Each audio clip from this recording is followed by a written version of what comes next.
سلام دوستان، قبل از هر چیزی خوش آمد میگم خدمت همه شرکتمندگان عزیز. خیلی خوشحالم که تو 8مین سری سمینار زمستانی دانشکده مهندسی کامپیوتر دانشگاه شریف در خدمتتون هستیم.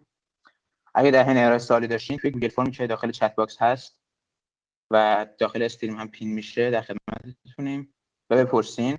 بعد از ارائه اگه وقت باشه سوالاتون رو با ارائه دهنده مطرح میکنیم و خب به کمبود وقت به همه سوالا نمیشه جواب داد، ولی به سوالایی که خوب باشن سعی می‌کنیم که جواب بگیریم ازشون و از همراهیتون هم متشکرم. امروز خدمت دکتر جف کلون هستیم. ایشون تیم لید سابق در شرکت اوپن ای آی ان، محقق ارشد اوبر ای آی لبز و الان هم در دیپ مایند مشاور هستن. امروز ابتدا یه رکوردینگ ضبط شده از یکی از مقالات خوب ایشون رو قرار داشته باشیم و بعدش ایشون برای Q&A در خدمت ما هستن. عنوان ارائه هم هست ویدیو PreTraining که خب میتونیم ارائه داشته باشیم. Unlabeled videos from the internet. And this was done with this fantastic team of people that were in my team at OpenAI, and I want to give them huge amounts of credit. Thank you very much for the invitation. So today I want to talk to you about video pre-training, or VPT, where we're going to try to learn to act by watching unlabeled videos from the internet. And this was done with this fantastic team of people that were in my team at OpenAI, and I want to give them huge amounts of credit for all the hard work that they did. This paper was at NeurIPS this year. So in hard reinforcement learning domains, arguably the biggest Achilles heel is exploration. Many algorithms do not know how to learn to do anything, or at least the next thing, because of the exploration bottleneck. So an approach that we've tried for decades is intrinsic motivation, where you try to encourage algorithms to go to new states, and that works okay. So there was this kind of grand challenge game for many years in the field in Atari called Montezuma's Revenge, and most algorithms that basically had no intrinsic motivation got a score of 0. And if you did intrinsic motivation, you got a couple thousand points, and there was a lot of fanfare in 2018 for this algorithm that got over 11,000 points. Last year, we had a paper in Nature on an algorithm called Go Explore that really works quite well on these hard exploration challenges. And it gets basically arbitrarily high points and solves this game. It beats the human world record and gets, sometimes 18 million points on this game. It solved all of the unsolved Atari games at the time, and also solved really kind of hard exploration robotics challenges in simulation. For example, here the robot gets no reward unless it puts away one of its toys. And you can see that Go Explore in blue solves the task every time, and intrinsically motivated PPO almost never solves the task. So if you want intelligent exploration, intrinsic motivation doesn't really work that well. Go Explore, I think, works quite well and is very promising, but it's kind of a complex manually designed algorithm. It hasn't yet been proven in rich 3D worlds like Minecraft, for example. And I'm kind of somebody who believes in, lots of compute, kind of like a simple solution. And so I think there's a question, which is there another way to be solving this challenge of really hard exploration? And to borrow from Isaac Newton, AI sees further by standing on the shoulders of giant human data sets. I think that's the lesson of the last few years with things like GPT, Clip, DALL-E, AlphaStar, etc. And the internet is full of tutorials of how to do hard things. For example, learn how to use Photoshop or Gmail or play Minecraft, or even do things like assemble IKEA furniture. And so the question we had with this project is, could we basically harness the GPT playbook, but for embodied virtual agents to learn really hard things? And so we're basically going to first pre-train on noisy internet scale data. Then we're going to fine tune with RL, and of course, profit. So our hypothesis here is that pre-training should give us what we call a behavioral prior that allows learning tasks that are otherwise effectively unlearnable. So if you think about it, normal exploration is exceedingly dumb. It basically just takes random actions every once in a while, or samples from the action distribution. A behavioral prior learned from pre-training, which is what VPT gives you, instead says, in any situation, if I don't know what to do, just do what humans would do in this situation. And we think that's a much better solution. So the domain that we chose here is Minecraft. We did that because it's a hard exploration domain. It's very open-ended, and I'm very interested in open-ended learning and open-ended algorithms. It's got huge amounts of data from the internet. But I also want to emphasize this is a very generic method that has nothing to do with Minecraft. We just tested it here. For example, you can use this method to learn how to do anything on your computer. So we specifically, for that reason, chose the most general observation and action space, which is the one that humans use. So we're going to go from pixels directly to mouse movements, the keyboard presses, and act at a very high frequency. And that gets us a lot of properties. One is it means that every time you want to apply VPT to a new domain, you don't have to specifically manually design and debug a new action space. It's also lossless, which means we can model everything a human can do.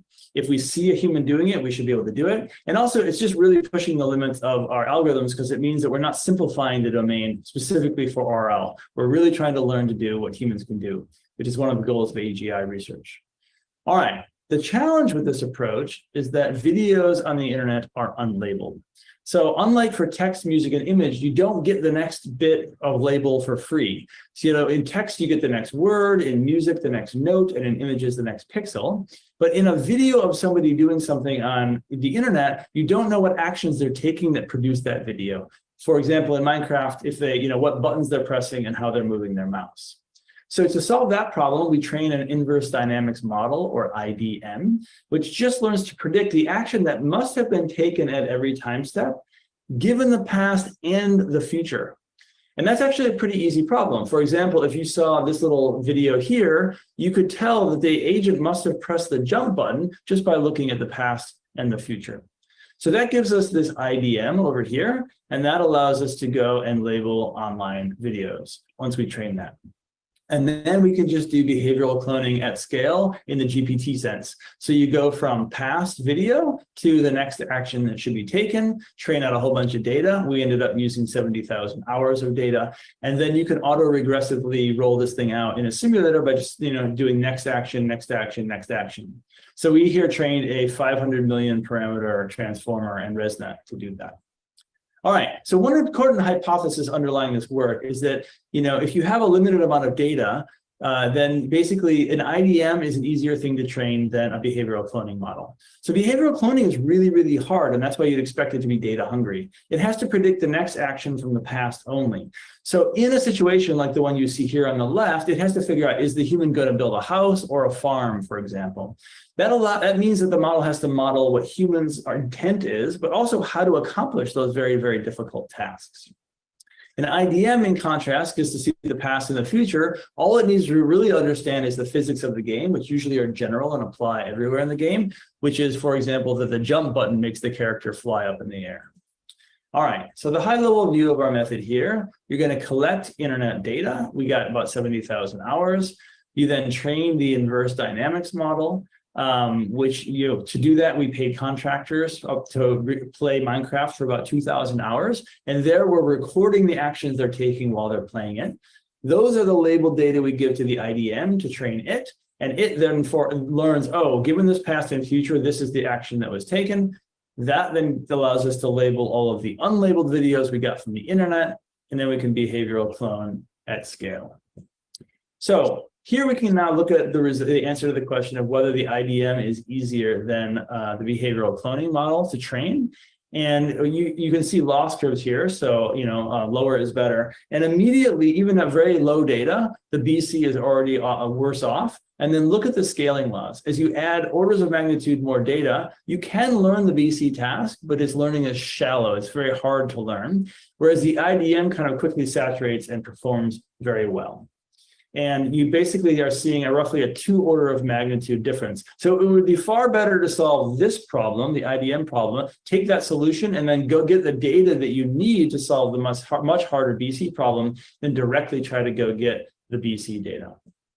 And here's a shot of performance of the IDM on key presses and mouse movements. And you can see that after you get like the 2,000 hours, you actually get remarkably high performance at predicting what action was taken. All right, so that was all about training the IDM. Let's move on to seeing how we train the VPT foundation model. Here you can see how well it works. Here you can see the data. As we across training time, you basically see that the model starts to learn zero shot to do kind of the simple things that humans do in the game. So breaking that down, it does things that humans do in 2 seconds, like all the time. A little bit less common, but still with some frequency. It does things that take human about 14 seconds, which is to collect logs and planks. And it even starts to do things like make crafting tables, which take humans almost a minute to do in the game, which is almost 1,000 actions. So normally, if I had more time, I'd show you a video here of the agent going off and producing a crafting table, but I'm not going to do that because I'm going to show a similar video later where it does even more complicated things. In addition to just doing kind of crafting table stuff, we found all these interesting behaviors that we didn't expect under the zero-shot model because we're just, like GPT, we're just training it to do what humans do. So it learns to hunt animals here, which requires tracking this animal and hitting it multiple times. It learns to swim and keep its head above water.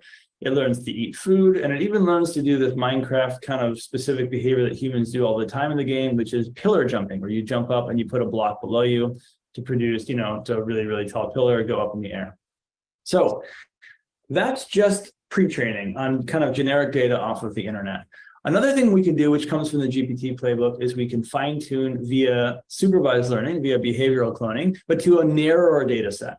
So we said, we're evaluating on the full, we're training it to do things throughout the entire game, but really we want to see it do really well at the beginning of the game because that's what we're kind of evaluating it on.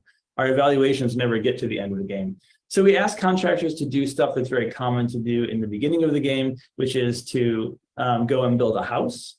And so we asked them to do that with basically simple materials. And then we fine-tune to that kind of very small 400-hour small data set. And what we see is this massive lift in performance, sometimes as high as 200% in some of the things that it's doing, like making crafting tables. So a huge lift when you kind of do this fine tuning. And this is known for GPT too, where you basically get much better performance if you fine tune to say answering math questions or answering questions, just Q&A, than if you take the generic model trained on all internet data.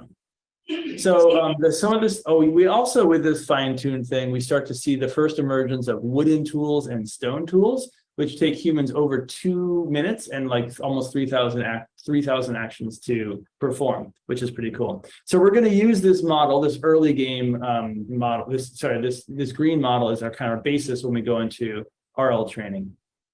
One final thing to mention before we get to RL training is that it's not just the fine tuning to that small data set that's doing the heavy lifting. This is the effect of pre-training on the generic data set and then fine tuning on that data set across the amount of data you give to that pre-training phase. And what you see is you only start to get the emergence of the really impressive stuff when you've done a lot of pre-training on a lot of data, and then you do that final bit of fine tuning on the crafting table, on the house data set. Okay, so now we can also look at zero-shot behaviors that come out of this fine-tuned model, and there's some pretty cool stuff in here. So on the left is crafting a stone pickaxe, and you can see just like a computer, it's kind of dragging and dropping and using that interface. In the middle, it's building a rudimentary house, and on the right, it's actually doing a really good job of exploring a village. It's entering houses, opening doors, opening chests, kind of getting all sorts of loot, and et cetera. Pretty impressive. So another way that you can get a small data set to fine tune on is not by paying contractors to do something, but actually just doing keyword searches. So, we just search for things like Minecraft tutorial or like Minecraft basics. And we take the first couple minutes of that video and voila, now we have 3,000 hours of very, very, very early game data. And that is the green thing here versus the red, which was that's the red versus the green. And so basically you get roughly the same performance. It's kind of a cheaper way to get there. All right. They also, now I want to kind of switch to the original goal, which is we've got the pre-trained model. It should have a behavioral prior. It should know what it's doing. Now, can we fine tune it with reinforcement learning to go and do whatever we want? And can it solve hard exploration challenges? And so the task that we set for ourselves was trying to get a diamond pickaxe, which is a very, very difficult thing to do in this game. It takes humans over 20 minutes to do that and 24,000 actions. which is a remarkably complex thing for a reinforcement agent to learn to do. And you have to do all of these prerequisite skills to get all the way to that diamond pickaxe. And so what we did was we just reward basically every time it does any one of these stepping stones en route to this diamond pickaxe. And if you don't do pre-training, if you start from random initialization, the exact same model, exact same architecture, but just randomly initialized weights, no pre-training, it doesn't learn anything. It's basically stuck on the ground. It actually learns only the first stepping stone in that chain. Whereas if you use the VPT method, you do the pre-training first, and then you fine-tune with RL, then you get all the way to this diamond pickaxe. And we are fine-tuning from that model that we fine-tuned to BC. So it's actually a 3-phase thing. I'll recap that later. So the TLDR probably of the entire talk is this slide, which is that pre-training on noisy internet scale data works to solve really hard tasks and that are otherwise unsolvable effectively with vanilla RL. So it's also really cool to see that for every task except for the diamond pickaxe, we ended up at the human level performance in terms of success rate when challenged to go get one of these items. For diamond pickaxe, we're about an order of magnitude lower, but we just still saw it, at almost 2% of the time, which is pretty impressive. So here is the long video of the agent actually going and getting the diamond pickaxe. So the agent has to start off going and getting some wood. It opens up this little interface here, and now it has to start dragging and dropping little icons, much as you would drag and drop icons if you were using Photoshop or dragging files around on your computer. It requires a lot of kind of fine-grained dexterity and coordination and a knowledge of the interface. It does that. It then places this crafting table. Initially in their work, it would abandon the crafting table after it used it. But when we cranked gamma up, it actually started planning for the future. So there it takes the crafting table with it, it breaks it and brings it because it's going to use it here. So it's gathered some stone, it's going to place its crafting table, open that up. It's going to use that to make stone tools with this interface. Once again, it breaks down its crafting table so it can take it with it. It's now found iron ore, which it needs to make iron tools. In order to do that, it first has to harvest the iron. Then it has to place a crafting table because it needs to make a furnace to smelt the iron. So it makes the furnace, places the furnace, opens a totally different interface. It then places fuel under the iron ore to smelt the iron, waits for a while, grabs the iron, grabs its furnace and its crafting table. Actually, I think it left its crafting table. Oh, no, it went back and got it. All right, so now it's off to the races. It goes and it has to explore. Diamonds are really hard to find, so it's learned to explore. Explores this, here we go. It's found a little stash of diamonds. It breaks them all up. And then it will open its interface. Once again, it will place its crafting table, open it up, and then it will use the diamonds it has achieved that it could only have gotten with all of those tools to make a diamond pickaxe right there. So I think that's pretty cool. I think it's pretty impressive that it can do something that is so difficult and it's never been done before with reinforcement learning agents.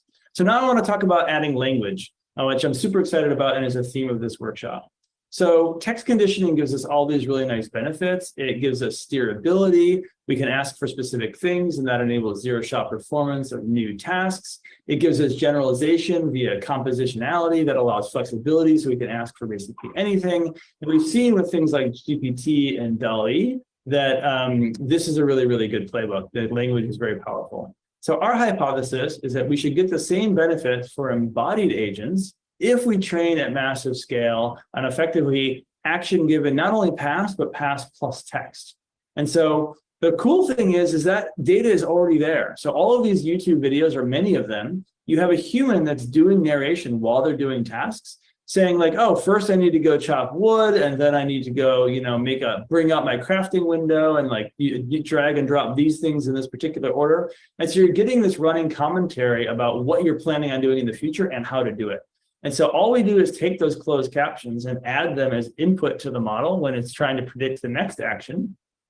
And then let's see what happens. And so this work is pretty preliminary. We started it toward the end of the project, right before I was leaving OpenAI, and we were wrapping the project up. We always had it on our roadmap, but it took us long enough to get the normal VPT to work. And so I think the sky's the limit, and you could get this stuff to work way better. But here's what we did in a kind of a quick rush. We took 17,000 hours of videos that had these closed captions, text narration. We tuned a smaller model where we take in 30-second chunks, we run the text through OpenAI's API for GPT-style embeddings. We then run that through 2 layers that get learned, and that then goes into the normal architecture of the ResNet. Gets combined with the vision information and goes into the transformer to make the prediction. So we didn't do a lot of tuning here. I think we could get much better, but even the preliminary evidence is quite encouraging. So when you ask it to, for example, dig dirt or go build a house or get wood, it doesn't explore very much. But when you ask it to explore or go find water or seeds, which are usually far away, then you get much more distance traveled, statistically significantly more exploration. When you ask it to get seeds, you get seeds, or when you ask it to get wood, you get more wood versus asking it to do other things. And the same is true for dirt, where you also get digging if you ask it to go get dirt. So I do want to emphasize it didn't work in every case. These are kind of like the best cases that we saw. But I think with a lot more data, work, tuning, et cetera, that this thing would really work quite well. So I want to share a couple analyses of things that we learned along the way. One thing that really mattered was that behavioral cloning fine-tuning step in the middle. So if you just go from the original foundation model where you did the entire data set one, not the one that's focused with that second step of behavioral cloning to the house building data set, it didn't work very well. We got this kind of flatlining performance here, but that kind of getting it unlocked and getting those skills dialed in really helped. I have a feeling that with more training and more data, more compute, better optimization, you actually could not need that step in the middle, but if you're on a project and you need it, that's a nice option to have. Another thing that I think is really essential and important is that we needed a KL penalty during RL training to the foundation model. So we start in this case with the model that got fine-tuned with behavioral cloning. And if we don't do a KL, if we just start doing RL, you get this orange line here. So it learns a few things and then it stops learning anything else. But if you do the exact same model, but now you do a KL to the starting model, the model at time step 0 here, then you get this nice green curve. And why is that happening? Well, think about it. While you are learning to do the early stuff, you are not using the skills that you will later need in the Iron Age. And so you will catastrophically forget them while throwing all your resources at learning these early tasks. But if you do a KL to the original model while learning these early skills, you're basically preserving the information of the skills you will need later on in learning, such as the skills that are necessary in the Iron Age. And then once you get to the Iron Age, those skills are still there to help you kind of learn the next rung in the skill ladder. All right, so data scaling, I want to quickly show you some things. I've showed you this plot before. It's kind of interesting to look at the effect of how much data you need to train an IDM in terms of the downstream performance on the behavioral cloning model. And one thing we noticed actually is we could have, if you look over here, performance doesn't really increase between about 100 hours of data and 2,000 hours of contractor data. And so we probably could have gotten by with this lower level of accuracy, which just means it's cheaper to get the original data you need for this process.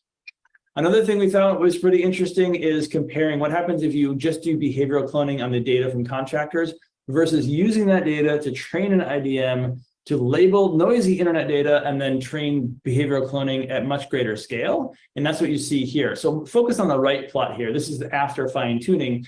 What you see is you only start to get really complex skills like stone and iron tools if you are using the internet data. If you just use the contractor data and BC from it, you don't get a lot of performance in those things. In fact, you never see stone tools. Okay, a little bit of discussion before wrapping up here. So one thing I think is really interesting is we're all kind of, I think, probably sold on self-supervised learning if you can get it.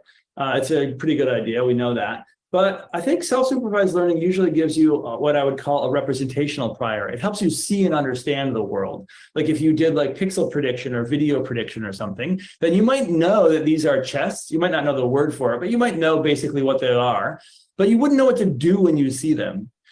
because you just know how to see the world, right? You've just done pixel prediction. But behavioral prior that comes from VPT tells you what to do in this situation. So instead of just knowing that these are chests, you know those are chests and I should go open them and how to open them. And so you don't have to learn that. So it's like a next level kind of leveling up via pre-training in terms of learning to act in the world versus learning to see and understand the world.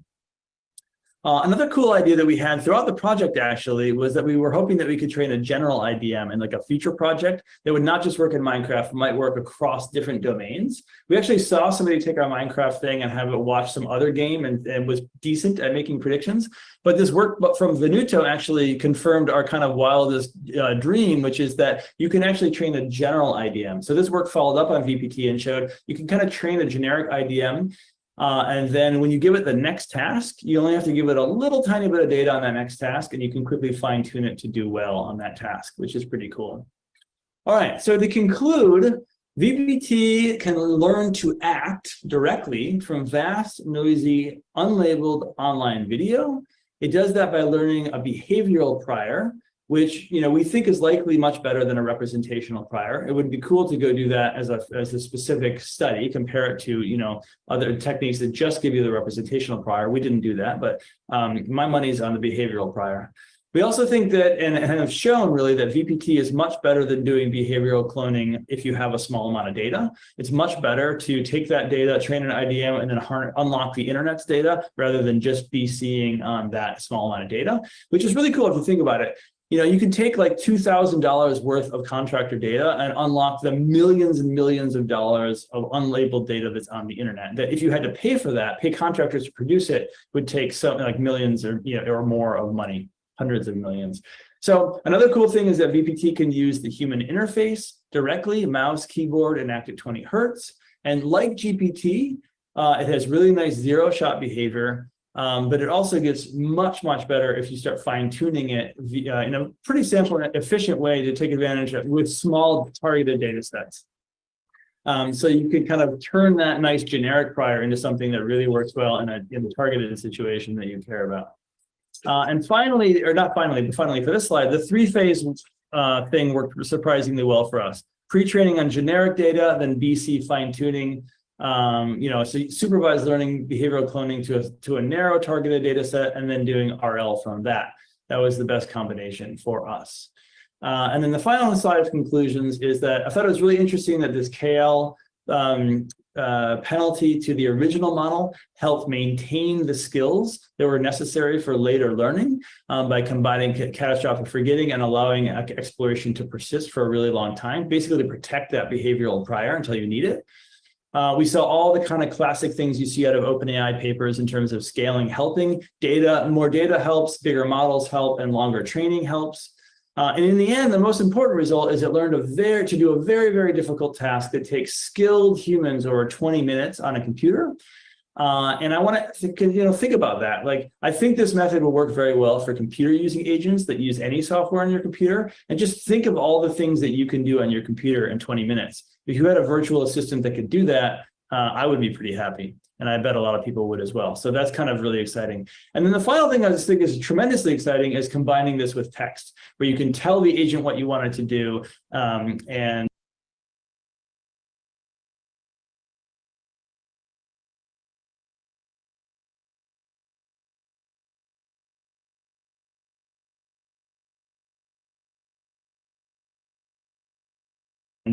other options that you can skills.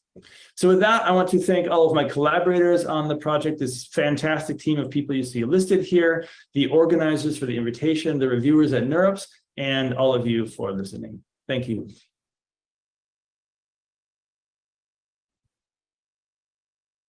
Thank you very much for the invitation.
Hello.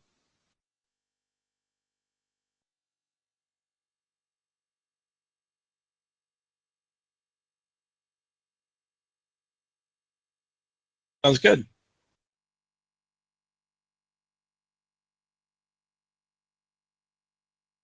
Hello.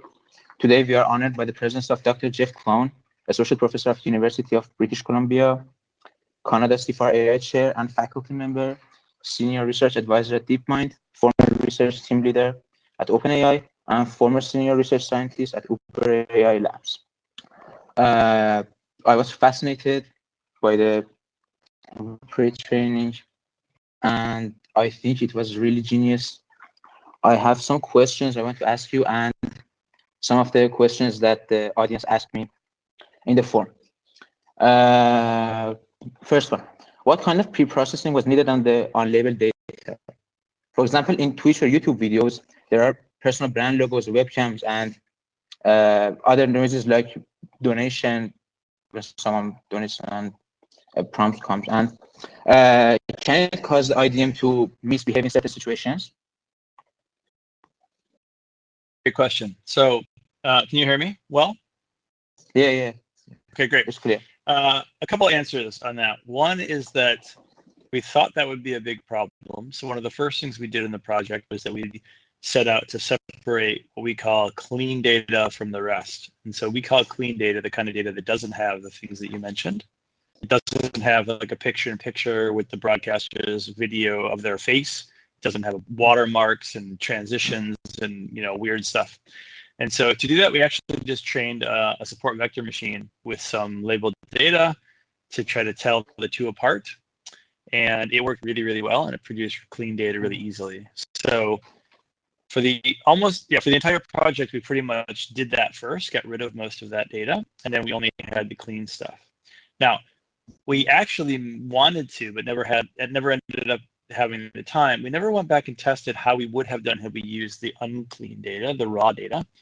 And you kind of have this trade-off between having more data that's perhaps noisy and less data that's clean.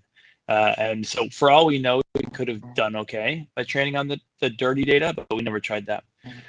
We also, that's one answer. A second answer is that we purposely did what we call, with domain randomization, data augmentation, whatever you want to call it.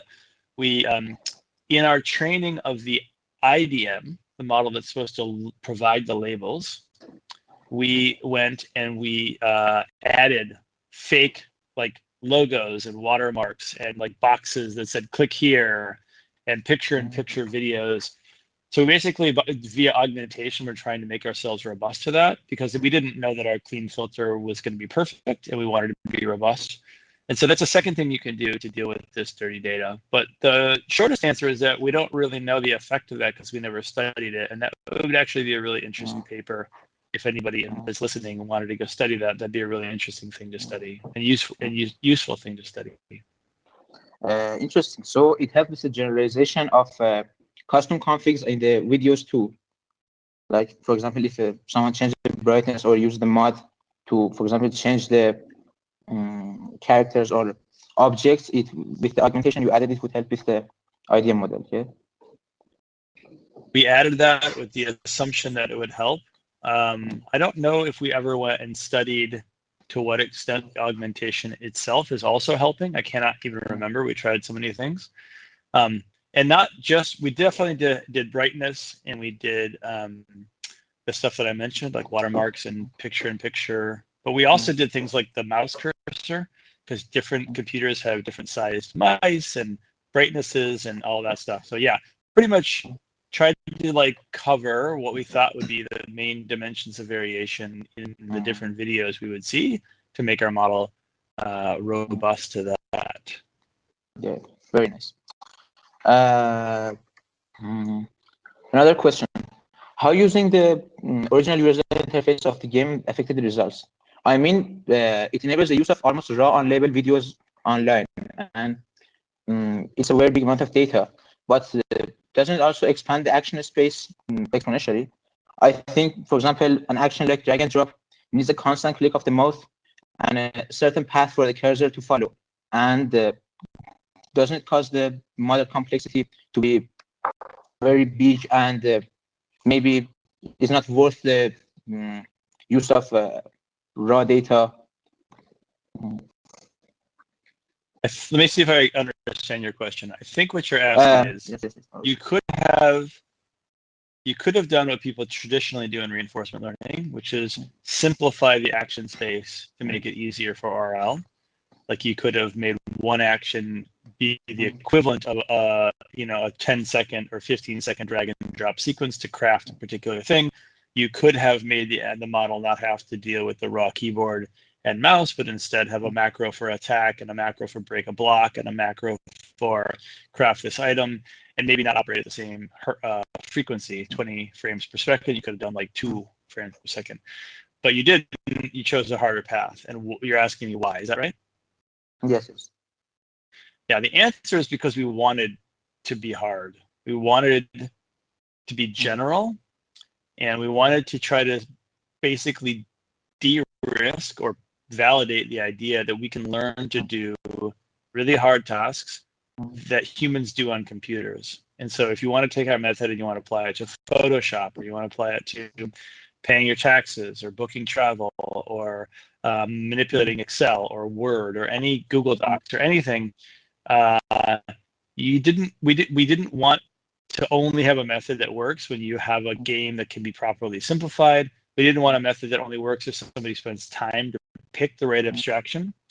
And there are other benefits as well, which is you might see a human do a thing and you're trying to imitate it, but if you don't have the same action space because you've simplified things, you might not be able to actually imitate it. Like maybe they're crafting thing, but in a different way than you're used to, or maybe they're doing something at that requires acting at a higher frequency than when you chose with your hand designed action simplification.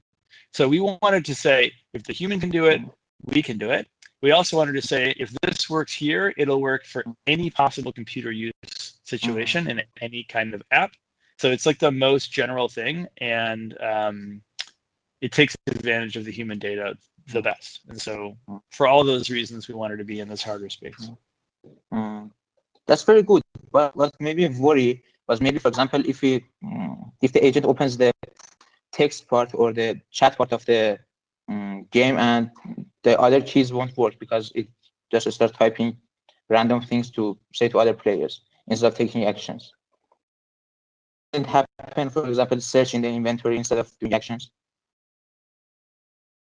So we did, if memory serves, it had the ability to do that, and we basically did not see it do it that often. I think that's in part because it's hard, but it's also in part because the humans who are providing the videos are usually expert players, and that is not the most efficient way to play the game. And so they tend to be players that are skilled and know how to do it in a different way. I do think that, but I actually think that would be good. That's the kind of stuff that we want if humans are doing it that way. That's one of the modalities in which they're doing it. We want the agent to have that ability. And yes, it could make it harder for the agent because it clicks in there and then now it loses the ability. All of its actions are just being like sent into the text box. It would have to learn that it has to click out of there if it wants to go back and do something else. So this kind of gets to the generality. The most general solution is just clone on what humans are doing. And if humans are doing it in different ways, and some of those ways are hard, then that's up to our model to learn that. Another question. How the model responds to fast actions, like, for example, pressing multiple keys simultaneously, or fast mouse movements, like flicking? Yeah, I can just do those. Its job is to, so in theory, it can handle it. We definitely didn't, to my knowledge, we didn't look specifically at how often and how, like whether or not its loss is higher on those kind of actions than other kind of actions. We just didn't analyze that. But we see it getting, it does pretty well zero shot. And then certainly once it gets to the RL stage, then it gets really fast. And in fact, it gets so fast that we had to slow it down so that humans can even watch what it's doing, because it just gets so fast at using like the mouse and the interfaces to like drag and drop stuff and craft stuff that it gets quite efficient at it. Nice. Another question. How far in the past and in the future is needed for the IDM to detect the action? And considering that our input is high dimensional, I think it may need a lot of computational resources to do that. How did you handle it? That question again. Okay. You said the IDM needs the data from the past and the future. How far from the past and the future is needed to determine the action? And considering that our input is high dimensional, for example, 640 to 320 resolution, how did you handle the computational resources? Because I think it may be very heavy. I forget the exact number in the paper. I think we only put in like a second or two of like the past and the future.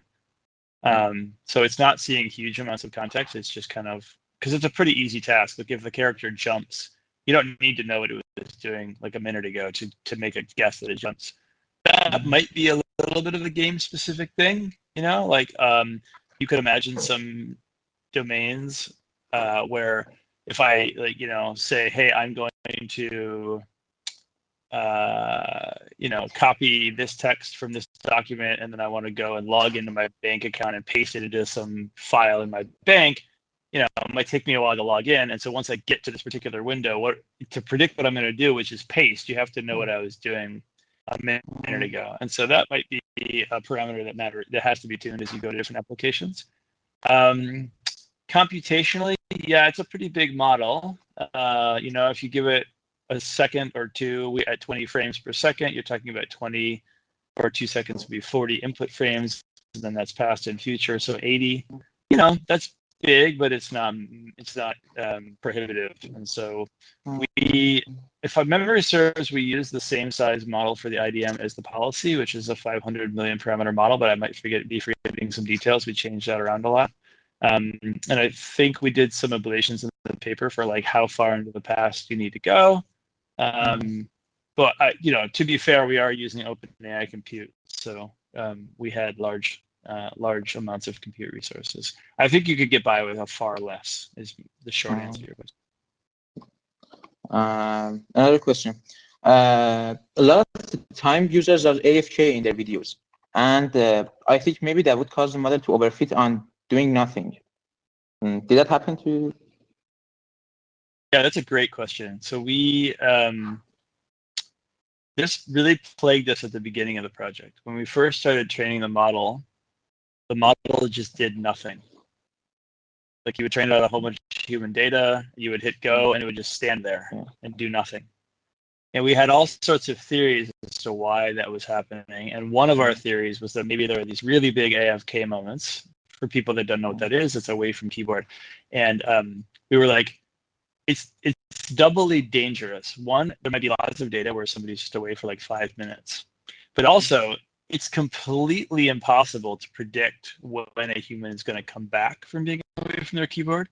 Because the thing that's determining when they come back is like whether or not they just got a cup of coffee and the coffee is ready, which is not something you can see in the game, right? And so once a model starts to get into the do nothing mode, when should it break out? Like think about that loss function. You're so much better off predicting do nothing than suddenly predicting breaking out, because you're almost always wrong anytime you predict breaking out. And so it seemed like there was this pernicious reinforcement thing. So we did in the model go and snip out any delay. Anytime that we saw actions that were 0 for greater than some amount of time, I think it might have been a second or something like that. And we snipped all those out, and that was one thing that helped us start to get good performance. I can't remember. I apologize if there's so many details I can't remember because it's a big, complicated project, and we tried a lot of things. I can't remember if in the final paper we ever went back and ablated that choice, where at the very end we didn't need to do that and it still worked, or if we ultimately did need to do it. So somebody would have to check the supplementary material to see if we discussed that extra analysis or not. But I do think it's a problem, and it's relatively simple to just snip it out. But in the limit of a huge model, you know, it should eventually model that and like come back. But I don't even know that you'd want. Do we really want to model AFKs? No. True AFKs for like probably not. So the easiest thing to do is just snip it out. Nice. Another question. How the ID model compares to other alternatives? For example, if The idea in the paper was suggest that we train IDM model and we predict the actions that in the videos were taken and train the final model on it. Another alternative may be train without having the actions on the unlabeled videos and have a latent policy, and after it is trained, map the latent policy to the real in-game actions with a little environmental interactions, and how it compared to the IDM that you used. Yeah, how would you get the latent policy? How would you get the labels to train that?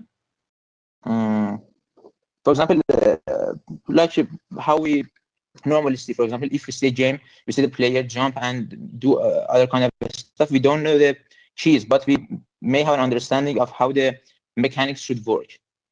And after we play the game, human might. How would you actually train that with a AI model?